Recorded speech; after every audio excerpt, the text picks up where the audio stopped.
लेकिन आज के बेटे ने माँ को नहीं जाना। जो माँ बचपन में जिस समय तुम्हें सूखे में सुलाया, पूरी रात जो गीले में सोती रही, अरे जब तुम जीवन में उस माँ को नहीं समझ पाए तो भवानी माँ को कैसे समझ सकते हो? याद रखना प्यारे, एक बात पूछना चाहते हैं, इतने बड़े पंडाल में हाथ उठाकर बता दे।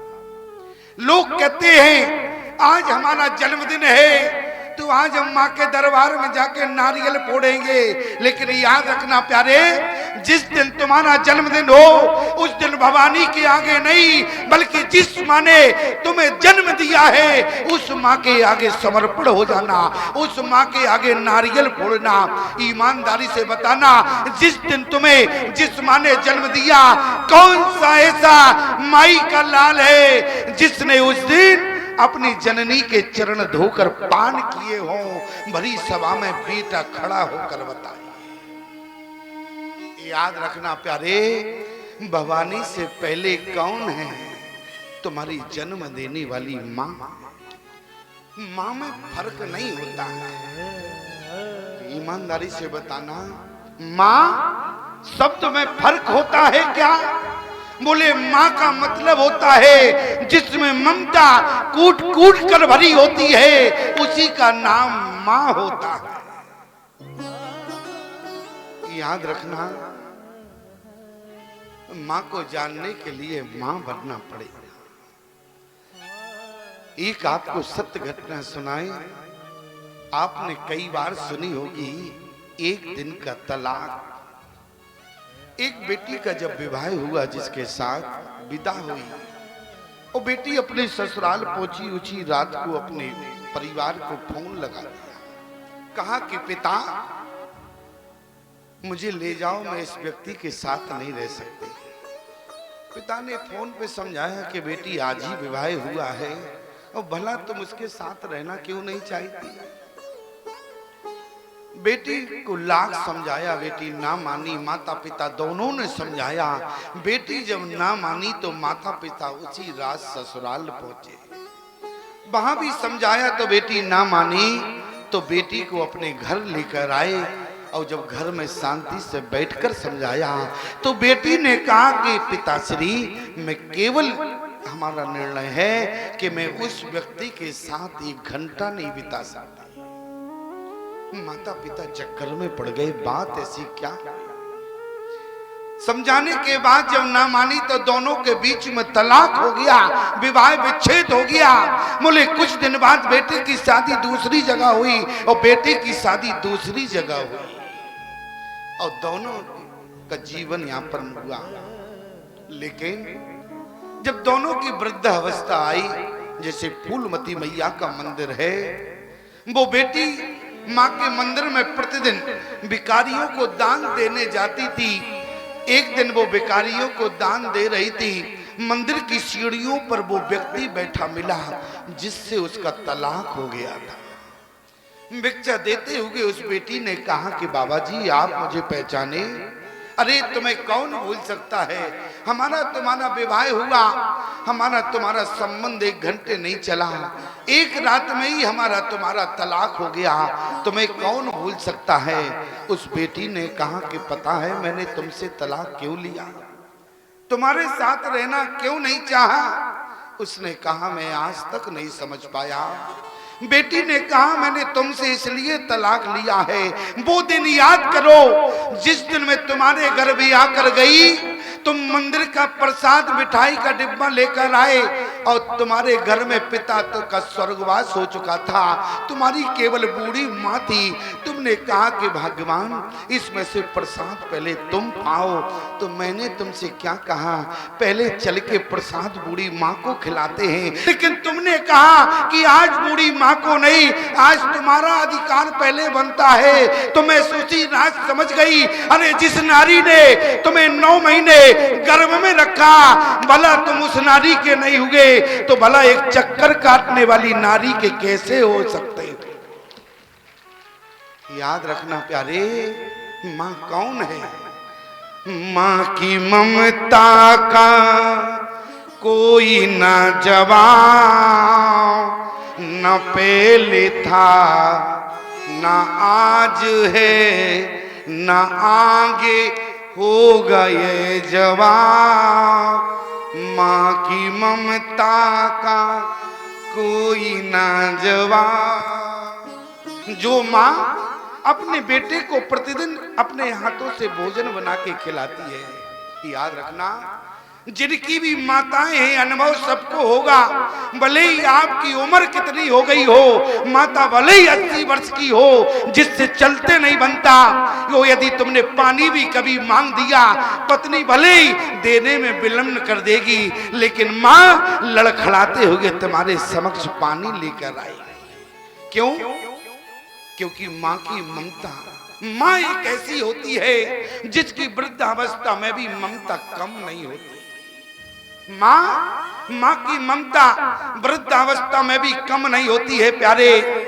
और आज मैं समाज में क्या देखता हूँ, आज लोग अपने माता पिता का अपमान करते हैं। और आज जब जिसके मैंने कहा कि अपने माता पिता का अपमान क्यों करते हो, तो आज का बेटा कहता है, अरे स्वामी जी ये तो हमारी जवानी है, अरे धिक्कार है तुम्हारी ऐसी जवानी को।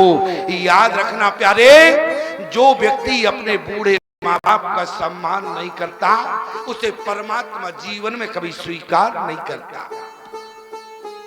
माता पिता को जिसने भगवान से बढ़ के माना है, माता पिता को जिसने भगवान से बढ़ के माना है, उसे भगवान आगे बढ़कर स्वीकार करते हैं। और जो बेटा अपने माता पिता को भगवान नहीं मानता,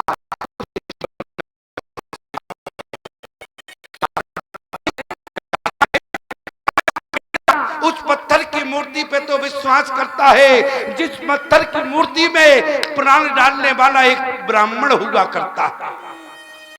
पत्थर की मूर्ति जिस दिन स्थापित होती है, उस दिन ब्राह्मण प्राण प्रतिष्ठा कराने वाला होता है। याद रखना, परमात्मा तुम्हारे ऊपर हंसता है। अरे जिसमें इंसान ने प्राण डाला, आज तुम उसकी पूजा कर रहे हो, और जिन माता पिता में प्राण डालने वाला परमात्मा है, उस माता पिता को धिक्कार रहे हो, परमात्मा तुम्हें कभी स्वीकार नहीं करेगा। याद रखना प्यारे, हमारी बात थोड़ी कड़वी लग रही होगी, लेकिन कहना पड़ता है। यदि जवानी का नाम अपने माँ बाप को गाली देना होता, जवानी का नाम अपने से बड़ों का अपमान करना होता, तो जितने नौजवान हमारी बात को सुन रहे हैं, कान खोलकर सुनना, यदि नौजवानी का नाम अपने माँ बाप को गाली देना होता, नौजवानी का नाम अपने से बड़ों का अपमान करना होता, तो परमात्मा तुम्हें बचपन से बुढ़ापा दे देता, जवानी जीवन में नहीं देता प्यारे। जवानी का नाम है अपने माता पिता की सेवा करना। जवानी का नाम क्या है? जिस समय धनुष नहीं टूटा प्यारे, जनक जी ने क्या कहा? बोले तजो आस निज निज ग्रह जाओ, तो लिखा न विधि देहि विवाह। और इतना ही नहीं, बोले क्या? बोले वीर विहीन मही में जाना। लेकिन इसके बाद क्या लक्ष्मण को क्रोध आया? और किसी ने कहा कि लक्ष्मण बोलना नहीं जानते हो। लक्ष्मण ने कहा बोलना तो जानते हैं, लेकिन क्या करें? बोले कहे न सकत रघुवीर डर, डर भी है।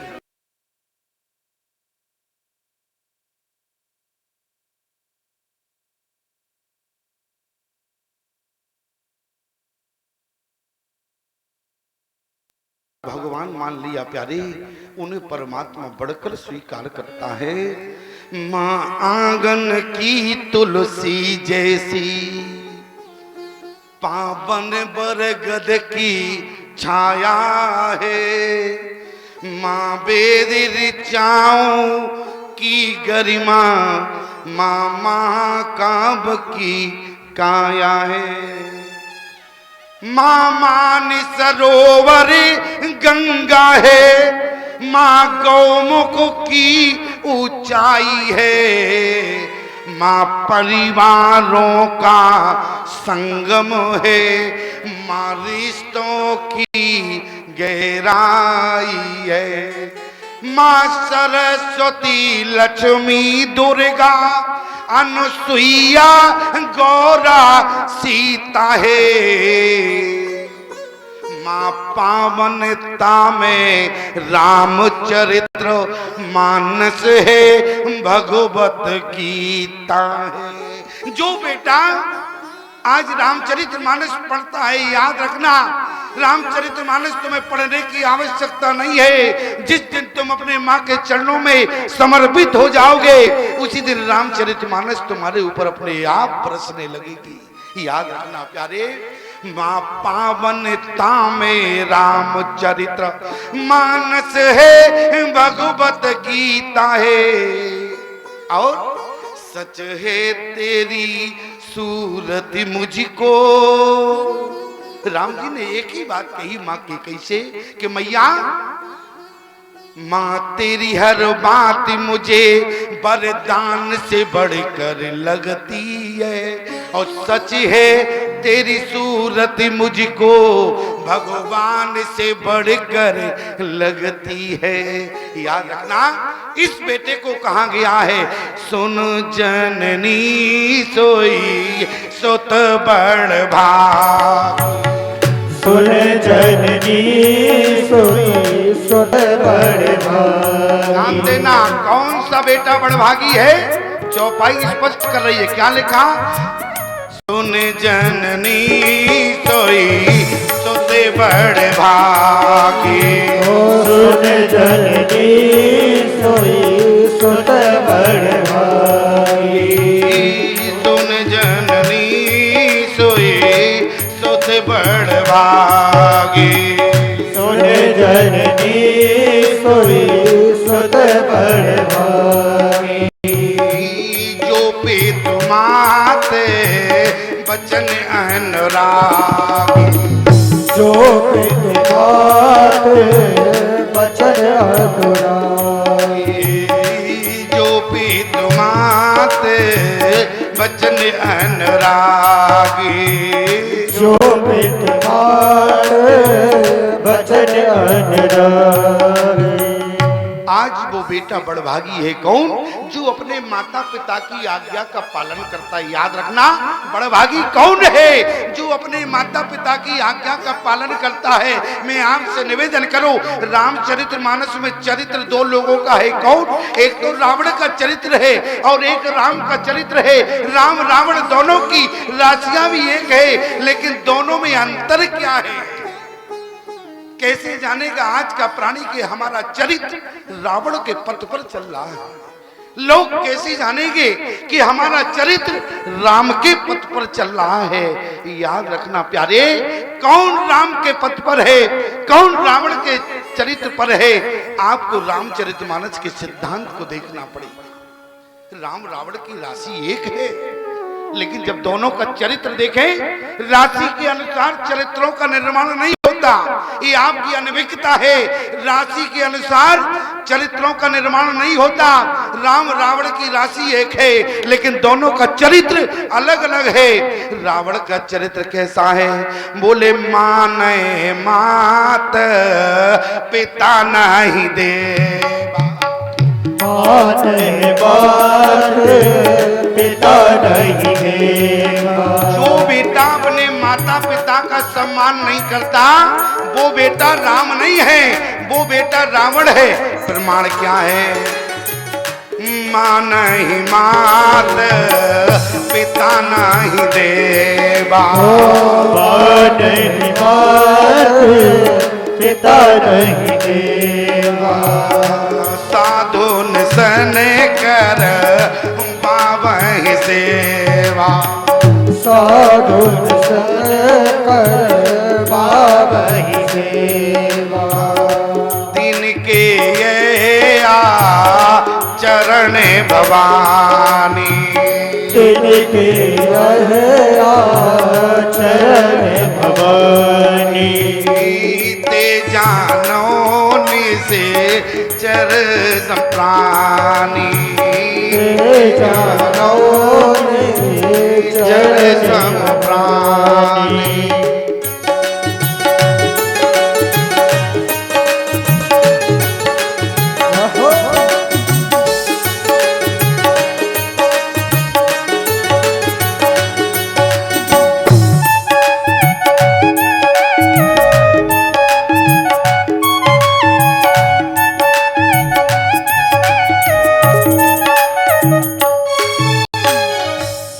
माता पिता को नहीं मानता है प्यारे, जो शादियों से सेवा करवाता है, शंकर भगवान ने कहा तीन के यह आचरण भवानी ओ तेजानो निशिचर सम प्राणी।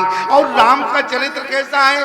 बोले आयो तो माग, क्या लिखा है? राम का चरित्र कैसा है? बोले आयु सुमाग करे पुर काजा और देख चरित्र हर से मन राजा। अरे जिसको चरित्र देखकर माता पिता प्रसन्न हो, जिस बेटे का चरित्र देखकर माता पिता गदगद हो जाए, समझ लेना वो बेटा राम है।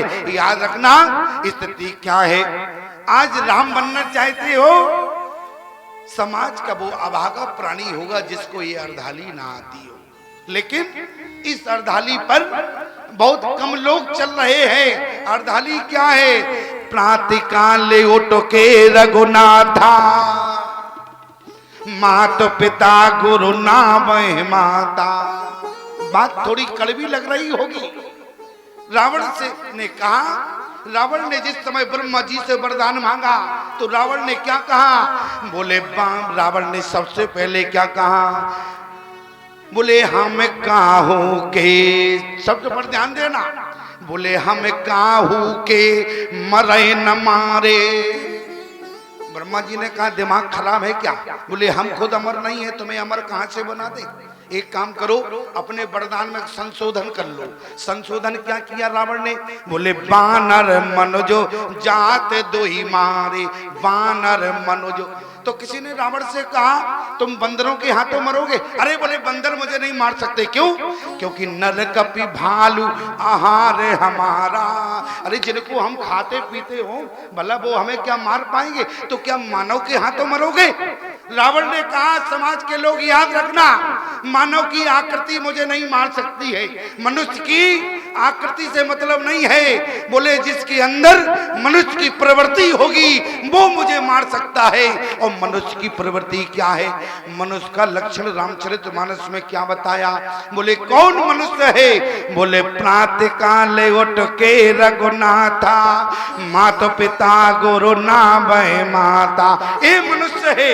और एक बात बता दें, हम कथा सुनाने में कंजूसी नहीं करते और ईमानदारी से बता दें, जैसे हम बोलते हैं हमारा 2-2.5 घंटे का प्रवचन 5 घंटे के बराबर है। क्यों है कि नहीं? ईमानदारी से बताना। हमारा 2-2.5 घंटे का प्रवचन 5 घंटे के बराबर होता है। कंजूसी बिल्कुल नहीं करते हैं। एक बात आपको और बताएं, गोस्वामी जी ने क्या कहा? बोले बड़े भाग्य मानुष तन पावा और सुर दुर्लभ सब ग्रंथ गावा। बड़े भाग्य मानुष तन पावा। तो मनुष्य कौन बड़ा भागी है? और एक जगह गोस्वामी जी ने क्या लिख दिया? चित जल पावक अरे गगन समीरा और पंच रचित वती अधम शरीरा। कौन मनुष्य बड़ा भागी है और कौन मनुष्य अधम है? तो मैं आपसे निवेदन करूं, कौन मनुष्य बड़ा भागी है? मैं केवल इतना कहना चाहता हूं, एक मनुष्य को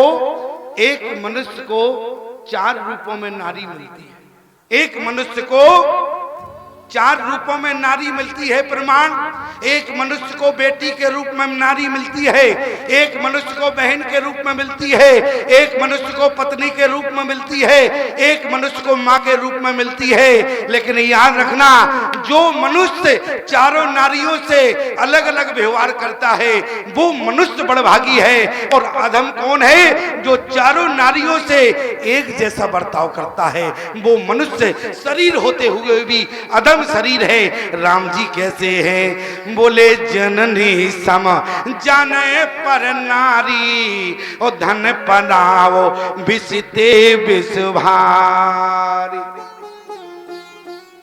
याद रखना प्यारे, मैं प्रसंग नहीं सुना रहा हूं, केवल थोड़ी सी बात।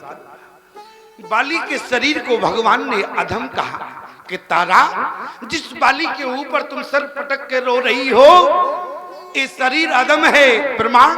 बोले चित जल पावक अरे गगन समीरा, और पंच रचित अति अधम शरीरा। अधम शरीर है, आज तुम इसके ऊपर रो रही हो। तारा ने कहा कि प्रभु ये हमारा पति था, लेकिन भगवान ने कहा पति तो था लेकिन अधम शरीर था। अधम शरीर पर कभी अश्रु नहीं बहाना चाहिए। भगवान ने रोक दिया। बाली अधम क्यों था? क्योंकि चारों के साथ बाली ने एक जैसा व्यवहार किया। प्रमाण क्या है? जिस समय बाली का दुमदुमी नाम के राक्षस से युद्ध हुआ, तो बाली अपने प्राण बचाने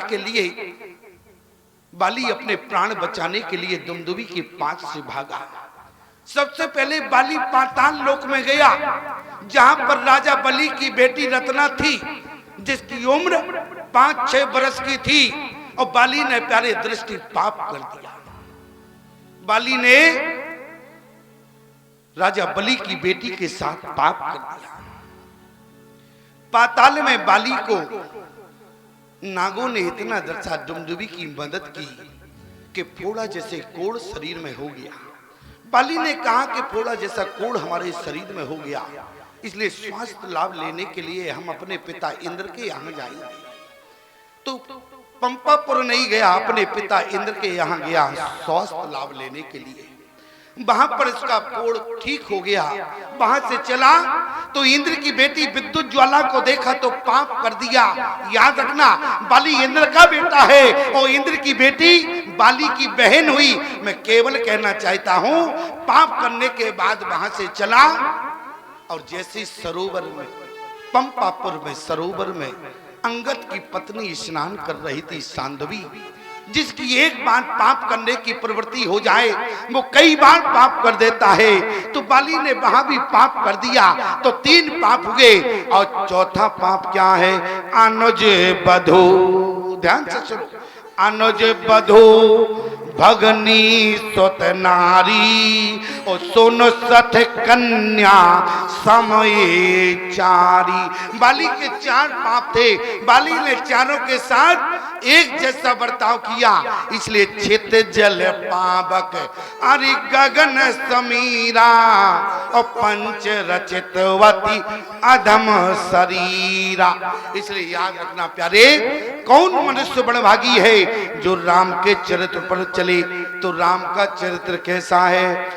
आयुष मांग करे पुरो काजा, आयुष मांग करे पुरो काजा।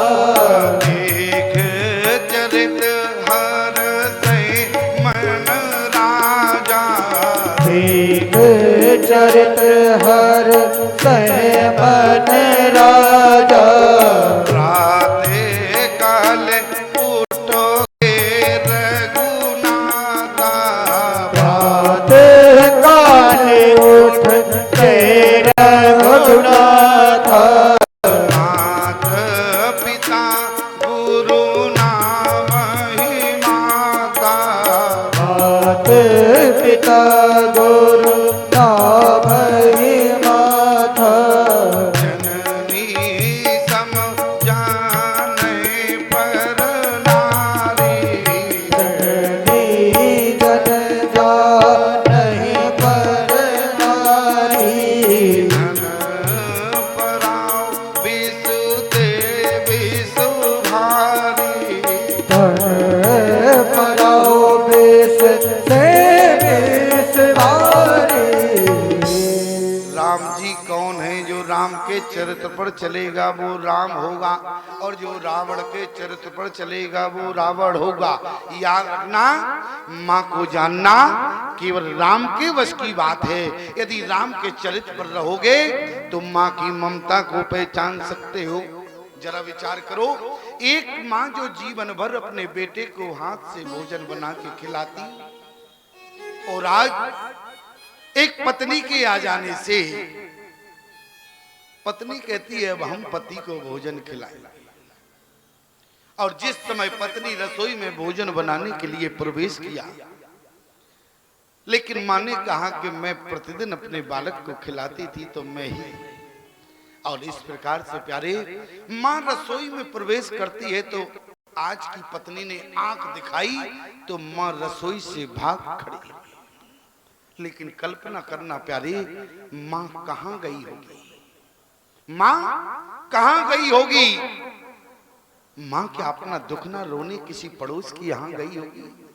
नहीं, माँ वहां गई, रसोई के बाहर खड़ी होकर प्रतीक्षा करने लगी कि भोजन तैयार हो जाए तो कम से कम जिन हाथों से भोजन को बना ना सकी तो कम से कम अपने बेटे को हाथ से परोस तो दूंगी। क्यों?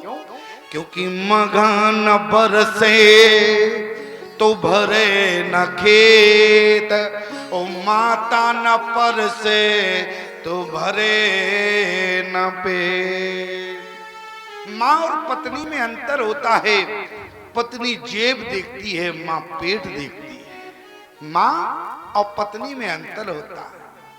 भोजन तैयार हुआ, मैया परोसने के लिए अंदर गई तो बहू ने पुनः आंख दिखाई, लेकिन विचार करना माँ कहां गई होगी? माँ वहां जाके खड़ी हो गई जहां उसका बेटा प्रतिदिन भोजन करता था। पत्नी जैसी थाली लेकर आई, माँ को देखा, वहीं से आंख दिखाई, माँ वहां से भी उठ खड़ी हुई प्यारे। लेकिन कल्पना करना क्या माँ अपने कमरे में गई होगी? माँ अपने कमरे में नहीं गई प्यारे, माँ उस बांस बेसन के पास जाके खड़ी हो गई जहां उसका बेटा हाथ धोने के लिए पहुंचा। माँ ने धीरे से पूछा, बेटा पेट भरा या नहीं? याद रखना, ये आपकी माँ होती है। आज माता कौशल्या ने कहा कि बेटा, बोले जो भी तुम आते कहो बन जाना तो कानन सत अवध समाना। सौ अयोध्या के समान है तुम्हारा बन जाना। बेटा तुम्हें बन ही जाना पड़ेगा। और आज प्यारे माता कौशल्या का मैं आपसे पूछना चाहता हूं, एक कैकेयी के लिए समर्थन हुआ या विरोध हुआ?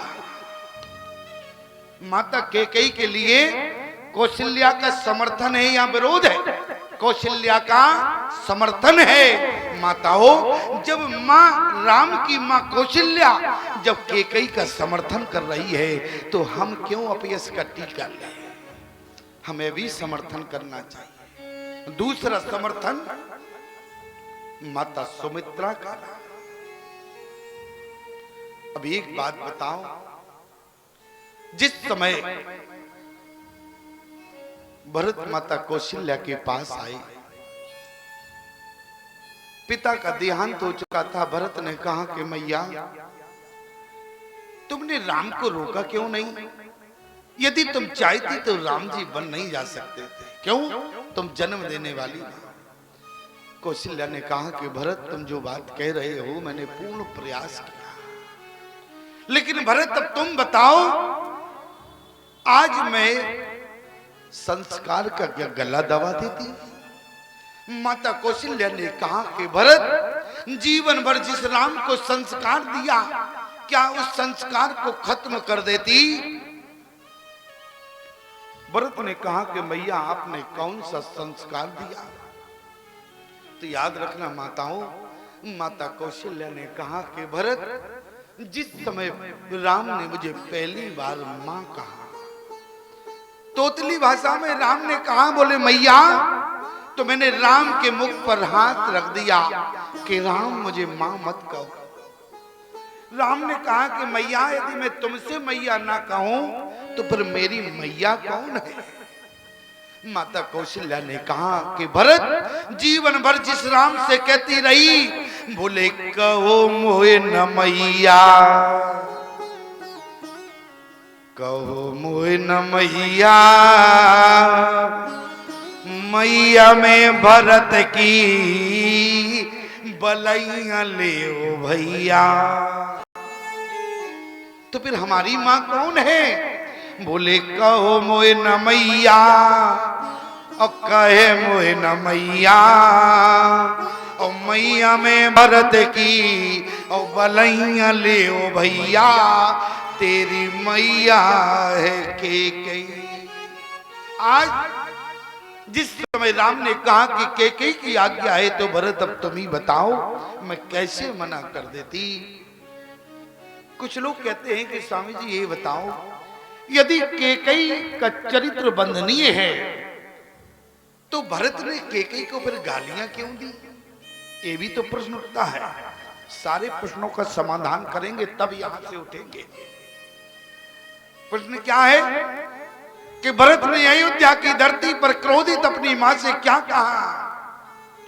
धीरज धरवर ले ओ सासा, पापनि सबई भात कुल नासा, जो पे कुर्ची रही यति तो ही, जन्मत काहे ना मारे मोही, पेड़ काटते पालो सींचा, मीन जियन नित बारे उलीचा, जब ते कुमति कुमत जिये ठयो, खंड खंड हुए न गयो, बरमागत मन भई नहीं पीरा, गरि न जीव मोए पर्यो न कीरा, हंस वंश दशरथ जनक, राम लखन से भाई, ओ जननी तू जननी भई, विदिशन कछु न बसाए। भरत ने तो यहाँ तक कहा, हे विधाता, बोले के कई कथा, के कई कथा जनमी जग बाजा, जो जन्मत भई काए न भाजा, कुल कलंक जय जन्म्यो मोही, अपजस भाजन प्रिय जन द्रोही। भरत ने कहा कि विधाता, तुमने केकई को धरती पर जन्म क्यों दिया?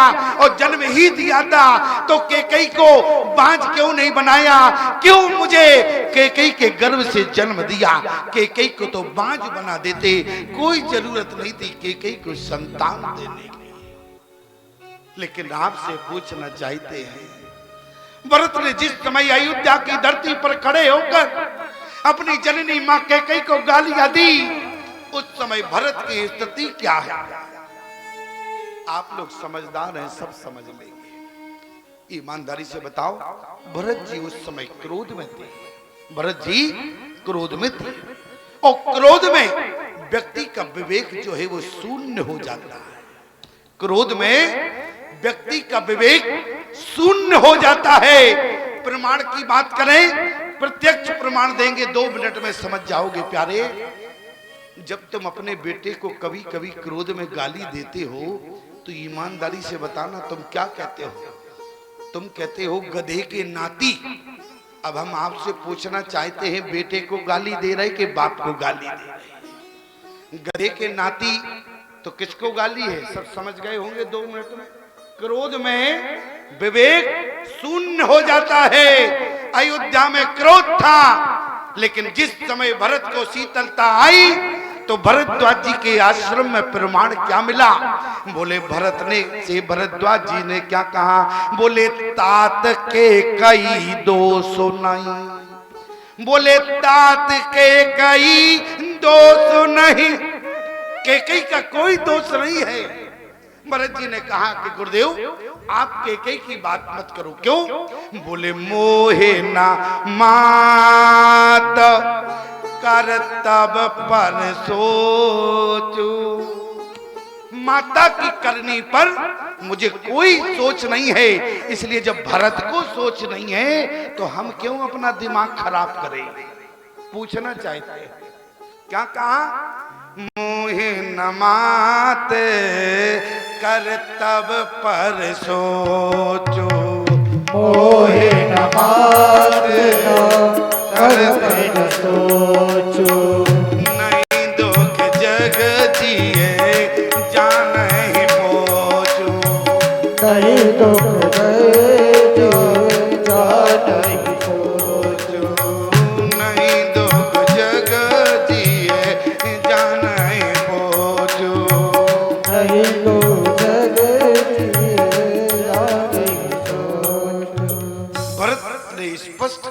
कि माता की करनी पर मुझे कोई सोच नहीं है, लेकिन मैं आपसे निवेदन करना चाहता हूं कि कैकेयी को भरत ने भी दोष नहीं दिया और हम और आप कैकेयी को दोष दें तो भगवान के अपराधी बनेंगे। क्यों?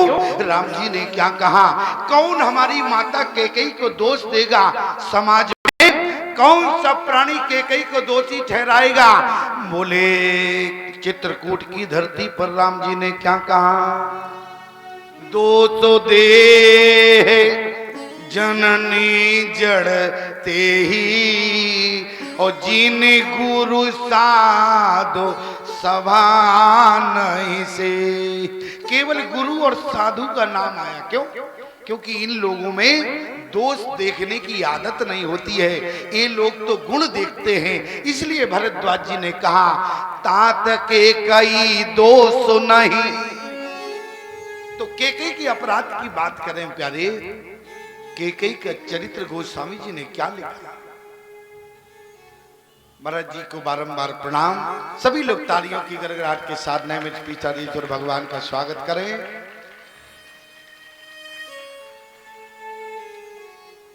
कैकेयी को किसी ने दोष नहीं दिया। गोस्वामी जी से कहा कि आप बताएं कैकेयी का चरित्र कैसा है? तो गोस्वामी जी ने क्या कहा, काई कुमति कैकेयी केरी और परिजा सो फल विपते घनेरी। कैकेयी के चरित्र को काई कहा। काई क्यों कहा? क्योंकि काई में विशेषता होती है। काई में विशेषता क्या होती है? काई जिस तालाब के जल पर पड़ी होती है, तालाब के अंदर के जल को निर्मल बनाती है और समाज के कचड़े को अपने ऊपर ले लेती है। इसी प्रकार से याद रखना, कैकेयी ने कहा कि राघव तुम्हारे चरित्र को एक कैकेयी निर्मल बनाना चाहती है और समाज के कपियस को खुद लेना चाहती है। इसलिए काई कोमति आरी कैकेयी केरी और परिजा सो फल विपति घनेरी। अभी आपके बीच में हम कल और रहेंगे। प्रमाण खोजो नहीं मिलेगा, प्रमाण खोज कर लाना हमारे पास। माता कैकेयी ने राम को तो वनवास दिया ही है, लेकिन कहीं प्रमाण नहीं मिलेगा कि सीता को रोका हो। जब कैकेयी ने कहा कि हो तो प्रात मुनि वेश धर, जो न राम बन जाए, तो राम की बात कही तो कैकेयी ये भी कह सकती थी कि सुनो सीता तुम राम के साथ नहीं जाओगी, इसलिए क्योंकि 14 बरस राम वनवासी तुम नहीं जाओगी। तो कैकेयी ने क्या सीता को रोका? अरे सीता की बात तो छोड़ो, क्या किसी भी शास्त्र में प्रमाण नहीं है कि कैकेयी ने लक्ष्मण को रोका हो? क्यों नहीं रोका? क्योंकि याद रखना प्यारे, जो माँ अपने बेटे को जानती है वो पिता नहीं जान पाया। 2 महीने का बालक भी होता है तो माँ बता देती है ये भूखा है इसलिए रो रहा है, इसको बाहर घूमना है इसलिए रो रहा है। कौन जानता है? माँ जानती है। माँ कैकेयी जान गई कि जग के कारण में कौन आया है। बोले जग के कारण में तो राम जी आए हैं।